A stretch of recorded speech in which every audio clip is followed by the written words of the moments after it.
Segala amal perbuatan kita akan ditakar dan akan diberi balasan sesuai dengan amal perbuatan. Kebaikan sekecil apapun, kita akan mendapatkan balasannya. Begitu juga dengan dosa kemaksiatan. Sekecil apapun dosa itu, kita juga akan mendapatkan balasannya. Namun, ada beberapa dosa yang balasannya akan disegerakan di dunia oleh Allah Subhanahu wa Ta'ala. 1. Durhaka kepada orang tua. Sudah tak bisa dipungkiri lagi bahwasanya, Allah Subhanahu wa Ta'ala memberikan hak atas kedua orang tua kita untuk dihormati. Kita semua tahu kemukaan Allah, juga bergantung pada murkanya orang tua.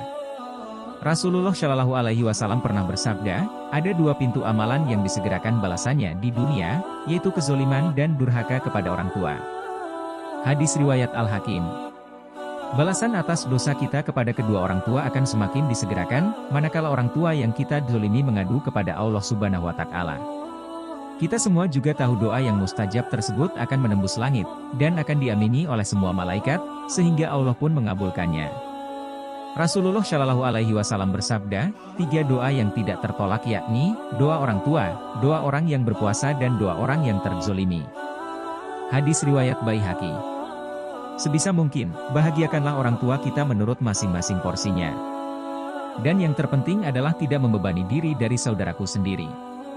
Lalu teruslah untuk menjalin keharmonisan dengan kedua orang tua kita, mendengar perkataannya, mengikuti sarannya yang baik, selalu mendoakan orang tua kita, dan menyayangi kedua orang tua kita. Insya Allah kedua orang tua kita akan mendoakan yang terbaik untuk anak-anaknya. 2. Zina.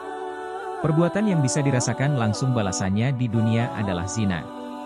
Zina merupakan dosa besar yang Allah Subhanahu wa Ta'ala membenci. Perbuatan tersebut Allah akan melaknat setiap langkah dari pelaku pezina yang dengan sengaja dilakukannya.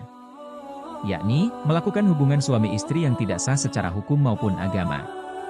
Lalu apa balasannya di dunia ketika kita melakukan zina? Allah Subhanahu wa Ta'ala akan menutup setiap pintu rezeki bagi mereka yang terus melakukan zina dan tidak segera bertaubat.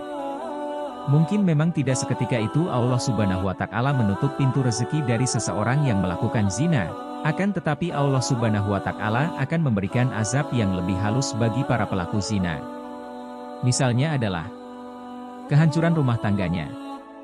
Diberikan penyakit yang akan menghabiskan biaya sangat banyak sehingga semua harta bendanya habis. Dihinakan dari masyarakat dan akan terasa sangat sulit untuk mendapatkan rezeki dari Allah Subhanahu wa Ta'ala. Bagi orang yang sadar diri, maka mereka akan segera bertaubat, tapi bagi mereka yang tidak sadar diri, mereka akan justru semakin mengumpat. Bagi mereka yang sadar diri dan segera bertaubat dari segala kemaksiatannya, insya Allah Allah Subhanahu wa Ta'ala akan menunjukkan jalan dan membukakan rezeki baru bagi mereka yang mau bertaubat dari zina. Karena kita semua tahu Allah Subhanahu wa Ta'ala Maha Pengampun lagi Maha Belas Kasih. 3. Berlaku curang dalam berdagang.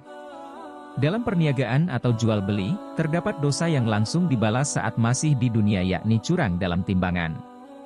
Kecurangan yang umum dilakukan oleh setiap pedagang adalah mengurangi takaran timbangan.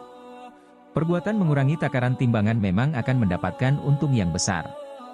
Akan tetapi tanpa kita sadari perbuatan tersebut akan mendapatkan balasan secara langsung oleh Allah Subhanahu wa Ta'ala di dunia. Balasan yang diterima oleh para pelaku pedagang curang adalah kesulitan mendapatkan bahan atau barang dagangan, musim paceklik yang berkepanjangan, ketidakbahagiaan hidup dalam keluarganya, rezeki yang semakin hari semakin sulit didapat, semakin berkurangnya pembeli, mendapatkan berbagai masalah dalam kehidupannya, akan dizolimi sesama pedagang, barang dagangan yang tidak laku-laku, dan masih banyak yang lain lagi.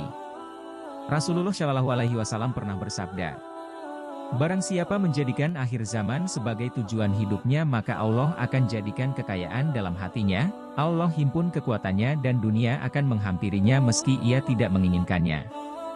Dan sebaliknya, barang siapa menjadikan dunia sebagai cita-citanya, Allah jadikan kefakiran ada di depan matanya, Allah cerai-beraikan urusannya dan dunia tidak akan menghampirinya, kecuali apa yang sudah Allah takdirkan untuknya. Hadis riwayat Tirmidzi. Dari hadis tersebut sudah jelas dikatakan bahwa, jika kita di dunia hanya mencari dan ingin menumpuk harta dunia saja maka Allah Subhanahu wa Ta'ala akan memberikan rezeki yang sudah menjadi takdirnya saja.